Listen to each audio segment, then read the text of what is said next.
And now, let us prepare our hearts and our minds for a time of meditation.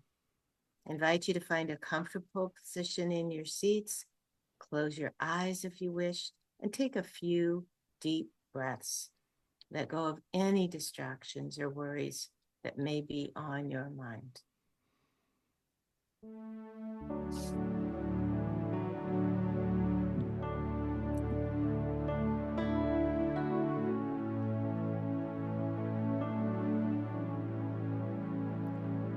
I am that I am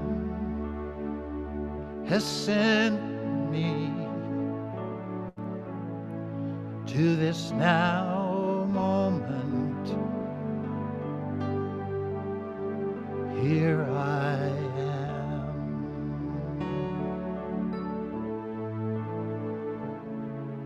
I am that I am has sent me to this now moment. Here I am. To be the voice and to be the heart through which heaven is made known on earth. To be the voice and to be the heart through which heaven is made known on earth. I am that I am has sent me to this now moment. Here I am.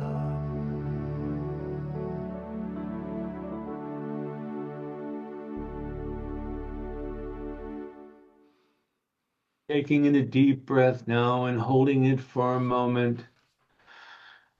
And then slowly letting it out, and begin to settle yourselves in for a time of renewal, a time of refreshment, a time of peace, a time of quiet, a time of love. Focusing on the breath now, that rhythm of breathing in and breathing out, breathing in and breathing out. I am that I am. I am. I am. I am that I am has sent me to be the love. So I invite us into that love this morning. I invite us into that love that we've been sent here. That love that allows us to bring our benevolence to this common humanity. Share that love. To share that harmonizer. Love, the divine harmonizer. Breathing in and breathing out. Settling into this now moment. We begin to relax the body. Taking in another deep breath and holding it for as long as you'd like.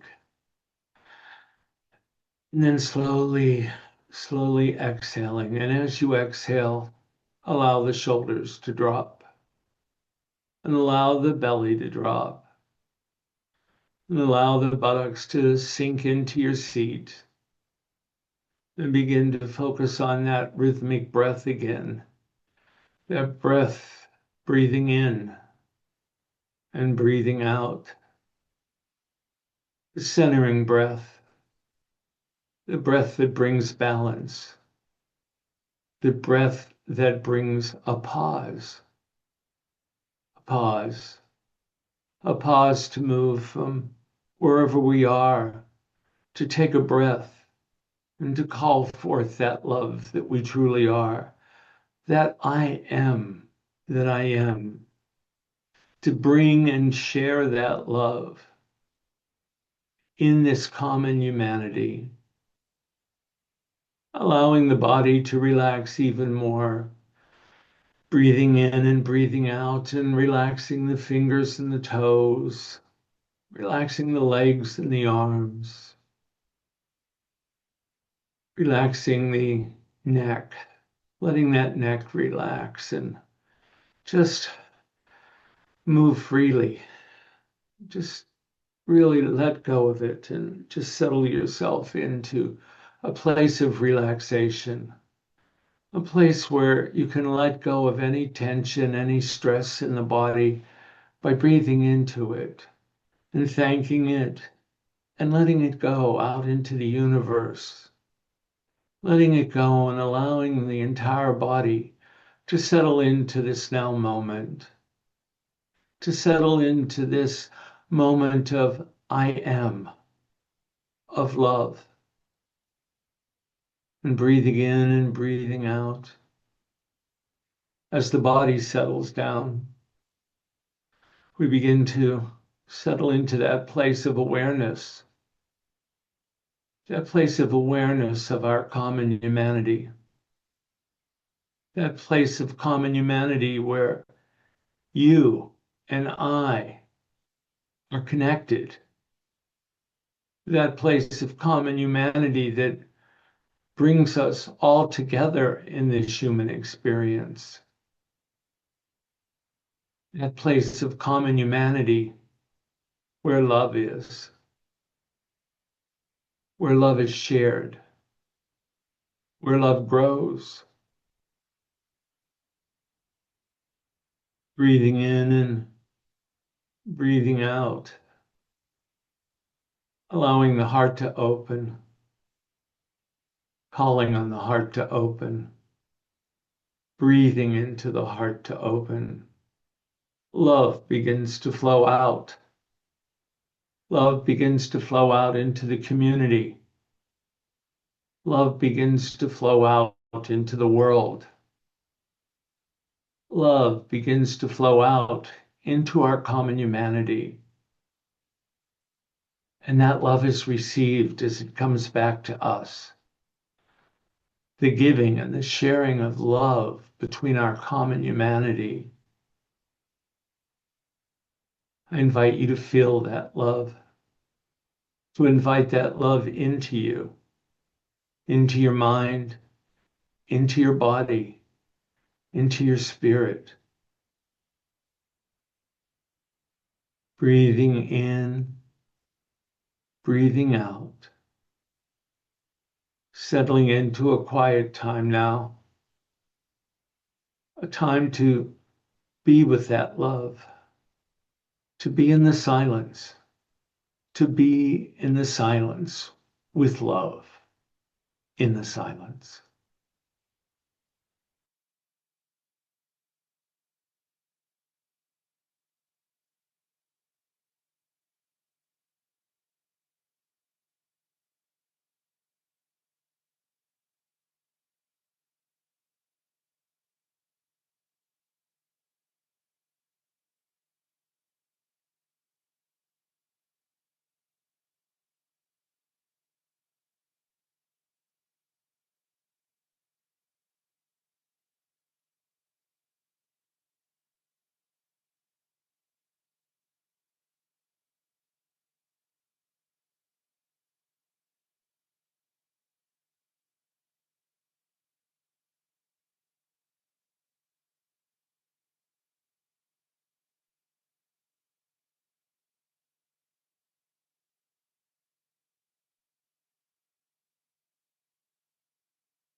Breathing in and breathing out.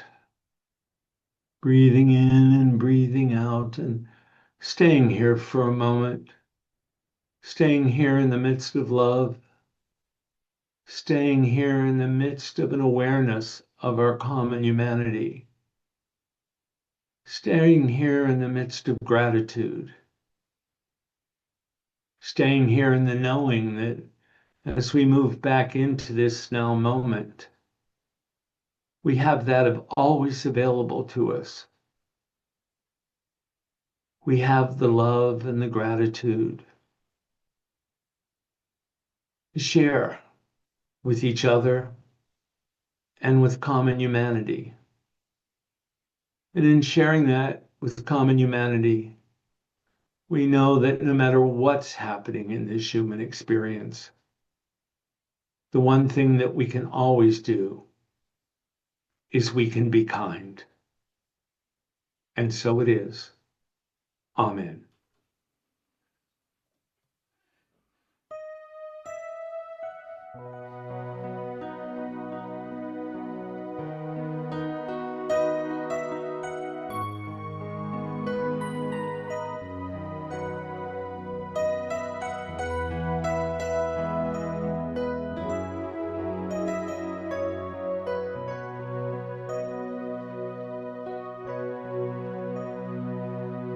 So many things we can't control. So many hurts that happen every day. So many heartaches that pierce the soul. So much pain that won't ever go away. How do we make it better? How do we make it through? What can we do when there's nothing we can do?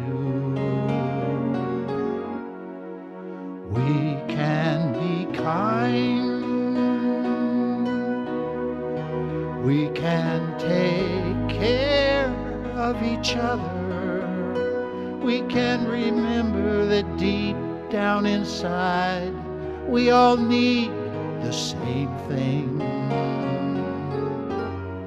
And maybe we'll find, if we are there for each other, then together we'll weather whatever tomorrow may bring.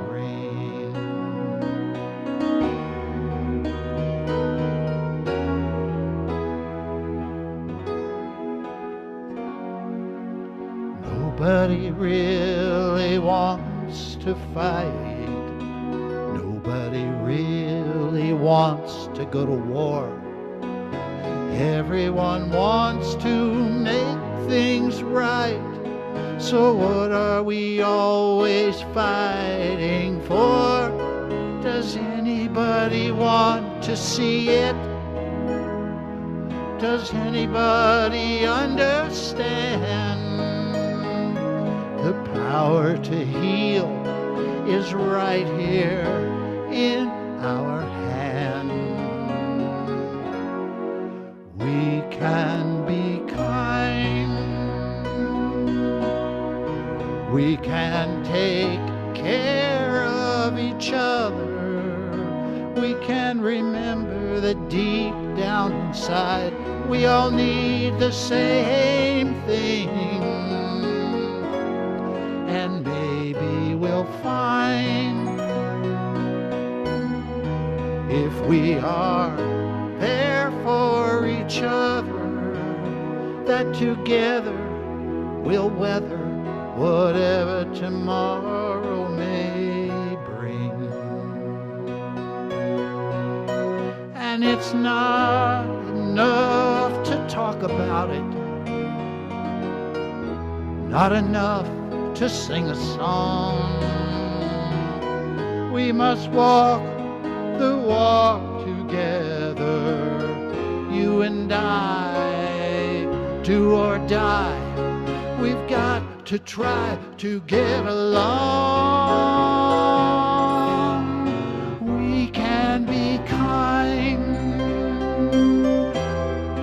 We can take care of each other. We can remember that deep down inside we all need the same thing.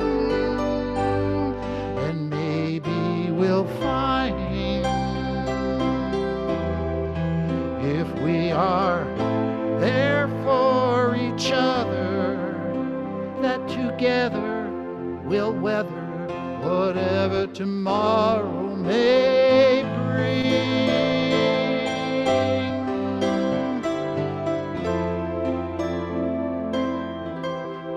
And maybe we'll find true peace of mind if we always remember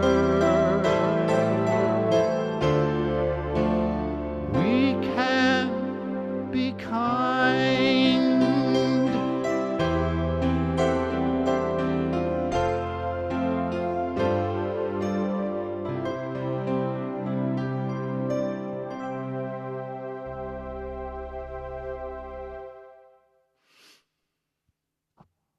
Thank you, David Trolley. Thank you. Thank you. Goodness gracious, what a fitting song. And I think it's the truth. We talked about our common humanity, and we're saying together we'll weather whatever tomorrow may bring if we're just there for each other. And it's true. And that's what we do in this ministry, what we do in this spiritual community. We are there for each other. Whenever we need each other, we just have to reach out. And we can always be kind. We can always be kind. We can always be benevolent. We can always share kindness and receive it back. We've been talking about living authentically. And it isn't just about understanding ourselves, but about how we hold one another. About how we hold one another. This week's message explores universal benevolence, the spiritual practice of extending goodwill beyond preference, agreement, or familiarity.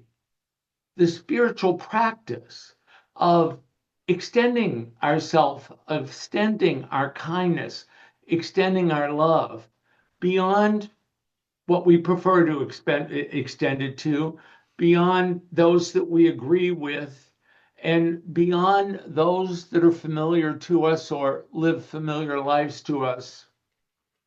Rooted in Living Originally, the book we've been using, Jen and I have been doing this series of sermons on, and that we've been studying in the 2 classes that are going on.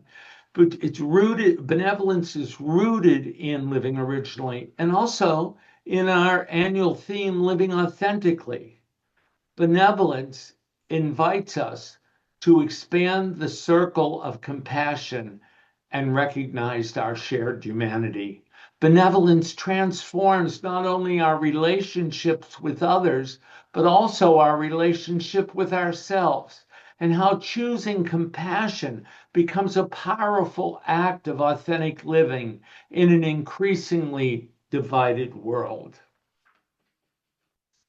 But we'll get to that more later, because, I realized recently that if spiritual growth were graded the way school used to grade us, most of us would be in trouble.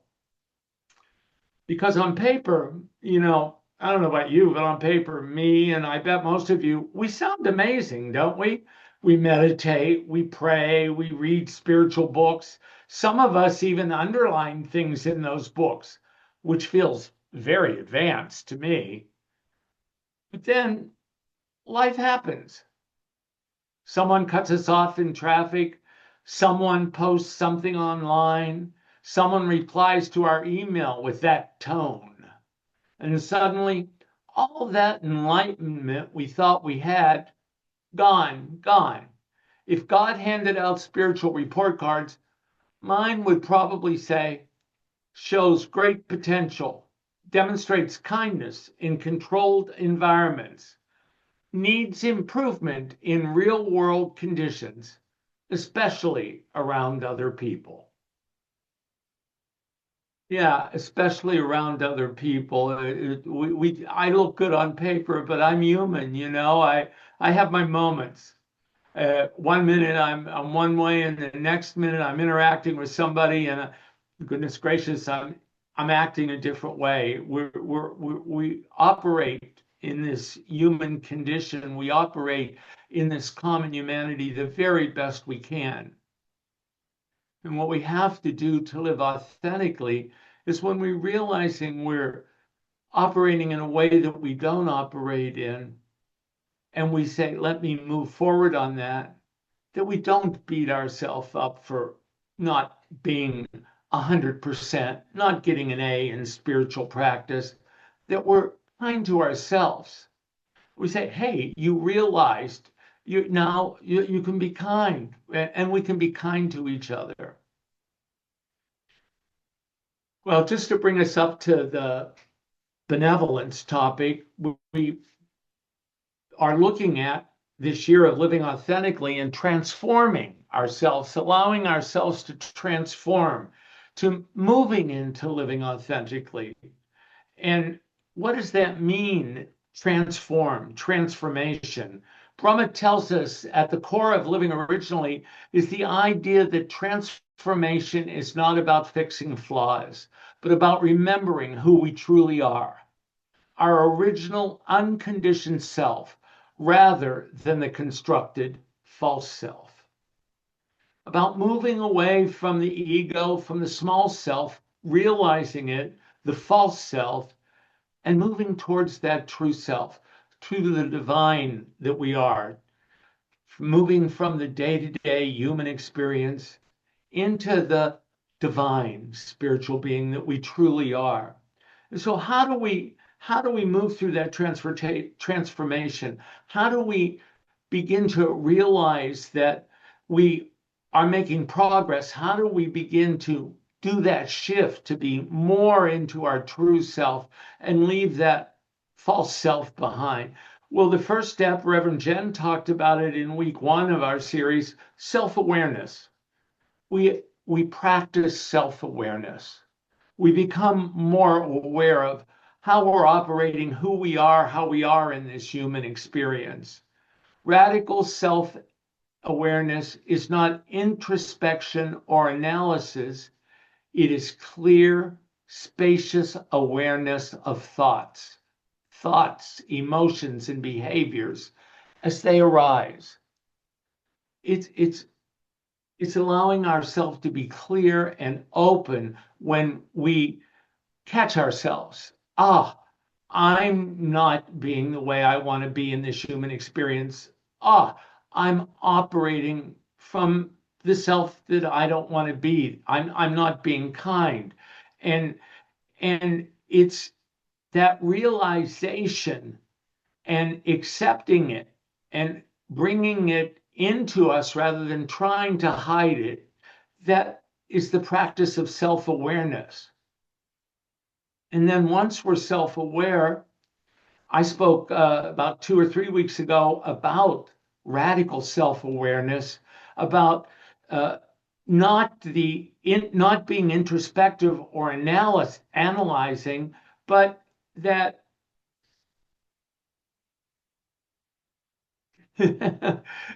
I messed my notes up. I will admit we moved past self-awareness into radical self-acceptance. I'm sorry, I left self-acceptance off of my notes and I just went on. So back to our process, we became aware of ourselves. We allowed ourselves to practice self-awareness, and once we became aware of ourselves, once we became aware of the way we were operating and the way we wanted to operate, we moved into acceptance, radical self-acceptance. We accepted that about ourselves. We allowed ourselves to say, yes, I am being that way. I'm acting out. I'm saying things I don't want to say. I'm angry. I believe this about myself. And yes, I do believe that about myself. I don't want to believe that about myself, but I do. I accept it. I can't do anything about what I become aware of if I don't accept it, if I don't say yes. And I don't have to beat myself up for saying yes, for realizing that's what I'm doing or who I am. I have to say, good for you, Richard. Good for you, Lizzie. Good for you, Sue. Good for you, Marcia, for realizing it, for allowing yourself to become self-aware, and then to accept it, to, as Brahmat says, to integrate it into ourselves, not keep it separate. Because integration of the whole of us is what moves us into transformation, moves us through transformation, moves us into our authentic self. And then last week, Reverend Jen talked about forgiveness. And as you see, we're moving in a direction here. Once we become aware and once we've accepted it, well, we realize we have to do some forgiveness work with others and forgiveness work with ourselves. Forgiveness is central to many spiritual practices. And in in in those practices and in our practices, it acts as a pathway to inner freedom. Forgiveness can be a pathway to inner freedom. Brahma teaches that it helps dissolve the ego's grip on hurt and identity. Without forgiveness, we stay bound to our pain.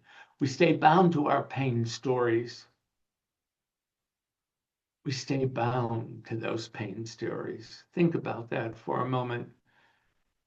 Think about any pain stories that you're bound to. Forgive yourself for that. Forgive yourself. Become aware of those pain stories. Accept that those are your pain stories. And then forgive yourself and forgive that pain, whatever the cause of it is. Forgive it. Forgiveness allows transformation to take root. So we become aware, we accept, we forgive. And today we talk about benevolence. Benevolence. It's been my favorite chapter so far in Brahman's book. It's sharing of ourself, it's giving of ourself, it's realizing that we have all of these gifts that we can share, and we share them openly with each other. We share them openly with common humanity. There's an old story about a teacher who asked a student to describe the world.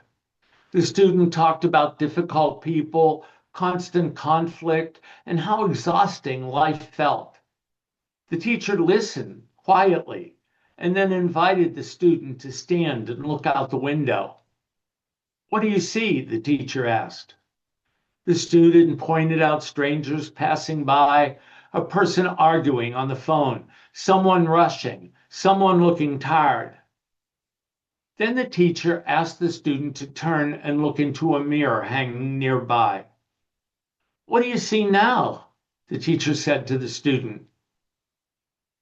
"Myself," the student answered.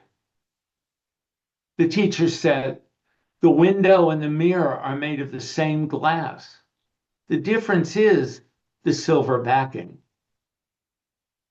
When we remove the backing of judgment, of fear, of separation, we begin to see ourselves in others. And when we see ourselves in others, the heart naturally softens. Universal benevolence is about not pretending people are easy or agreeable. It's not about pretending that people are easier and agreeable. It's about choosing to look through the window without the silver backing, to see life as it is without hardening the heart. Living authentically means learning to see others not as obstacles or enemies, but as fellow travelers, each carrying their own wounds, their own fears, their own longing for belonging. This way of seeing, it doesn't make us weak, it makes us whole. Universal benevolence is about expanding the circle of the heart. Universal benevolence is not about being nice or being polite or being agreeable. It is a spiritual orientation, a way of seeing life that recognizes our shared humanity beneath our differences, beneath our behaviors, and beneath our beliefs. Benevolence is not something we do occasionally. It's something we become as we live authentically. We become benevolence when we're living authentically. We're truly giving of ourselves, sharing of ourselves, the authentic self that we are with our common humanity. When, when we move through, when we move into forgiveness and when we're benevolent, benevolence grows naturally out of forgiveness. It can't help but grow once we move into forgiveness. Forgiveness releases the grip of the past.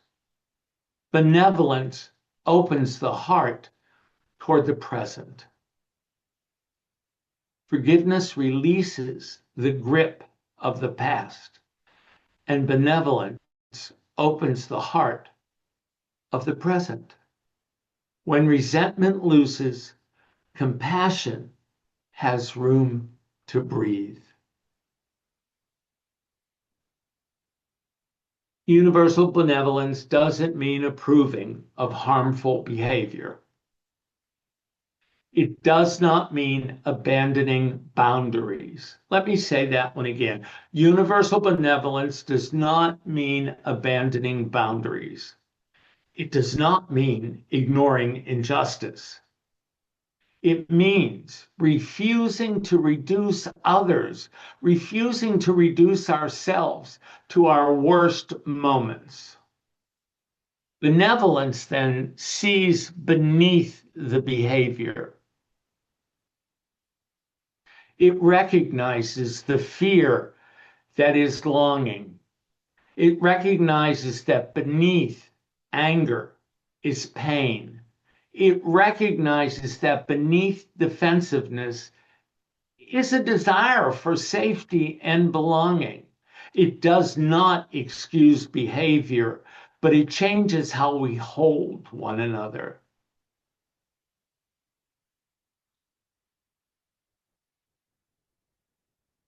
Living authentically requires us to ask a deeper question. Can I allow my heart to remain open? Can I allow my heart to remain open even when I disagree, even when I'm threatened, and even when I'm disappointed? And universal benevolence answers yes. Yes, I can without losing myself. From the perspective of wholeness, separation is an illusion. So we welcome it. We welcome all that we are. And we won't lose ourselves. We find ourselves. We find our authentic self. We're not isolated individuals trying to get along. We are expressions of one life, learning how to remember our connection. Benevolence, then, is the lived expression of that truth. Benevolence is not a feeling that we're waiting for. It's not a feeling that we're waiting for or that we have to look for, really. It is a practice that we choose.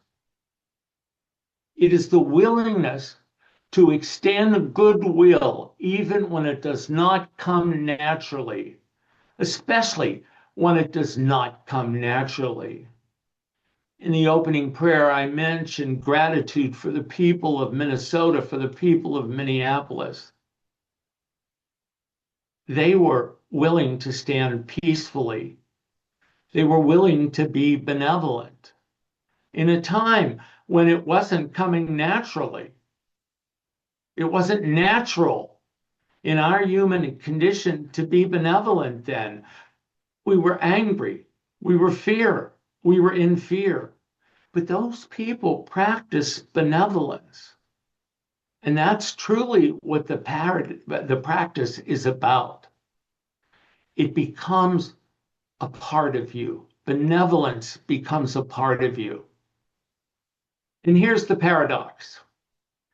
As we soften towards others, as we soften towards others, we often discover that we soften toward ourselves. The same compassion we extend to others begins to heal inward divisions. This, then, is our moment toward wholeness. Universal benevolence is not about changing the world by force. It's about changing the field in which we live. It's about changing the energy field in which we live. It's about changing that emotional and spiritual atmosphere that we contribute to in every interaction. Think of it, in every interaction, we're contributing to that spiritual atmosphere that we exist in. When we practice universal benevolence, we're seeing authentic living in action. Remember, each moment offers us a choice. Each moment offers us a choice. We can contract or we can expand. We can protect or we can participate. We can close our heart or we can widen it. Universal benevolence is the courage to live with an open heart in a complicated world. I'm finishing up here, but someone once drew a small circle and said, "This is my world." Then they drew a slightly larger circle around it and said, "This is my family." Then a larger one, "This is my community." Then another, "This is humanity." Universal benevolence is not about erasing the smaller circles. It's about widening the circle without shrinking the heart. We do not lose ourselves when compassion expands. We discover who we truly are. So I invite you, as you go forth this week, to practice universal benevolence and discover who you truly are. Thank you. Have a great week.